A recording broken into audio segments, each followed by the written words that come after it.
బాధల్లో ఉండి కృంగిపోతున్నావు కదా, ఈ వాక్యం దేవుడు నీకోసమే రాయించాడు.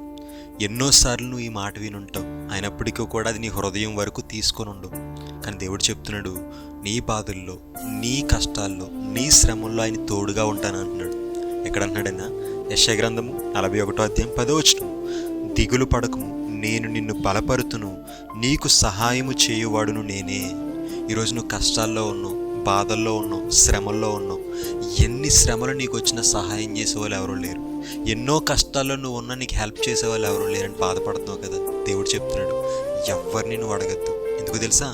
దిగులు పడకము, నేను నీకు సహాయం చేస్తానని దేవుడు చెప్తున్నాడు. నిజంగా మన దేవుడు మాట ఇచ్చాడంటే మాట తప్పడండి. నమ్మదగిన దేవుడు మన దేవుడు. కాబట్టి మీరు నమ్మండి, దేవుడు నాకు సహాయం చేస్తాడు. ఈ లోకంలో ఎవరు నాకు సహాయం చేయకపోయినా దేవుడు నాకు సహాయం చేస్తాడు. నాకు దేవుడు ఉన్నాడు అనే విశ్వాసం నీకు ఉంటే ఖచ్చితంగా నీ జీవితంలో అద్భుతాన్ని జరిగిస్తాడు దేవుడు. ఈరోజు నువ్వు ఏ కష్టంలో ఉన్నావో నాకు తెలియదు, కానీ దేవుడు ఈరోజు నీకు చెప్తున్నాడు, ఏ కష్టంలో అయినా, ఏ శ్రమంలో అయినా నువ్వు బాధపడకు. దేవుడు నీకు తోడు. నువ్వు నమ్మంతే, నువ్వు నమ్మాలంతే. నమ్ముట నీ వలనైతే నమ్ము వారికి సమస్తము సాధ్యమే. నువ్వు దేవుని కోసం బ్రతికే వ్యక్తివైతే నీ కోసం దేవుడు ఏది చేయడానికైనా సిద్ధపడతాడు. అలా దేవుని కోసం బ్రతికే నీ కోసం మాట రాయించాడు. దిగులు పడకు, దేవుడే నీకు సహాయం చేస్తాడు.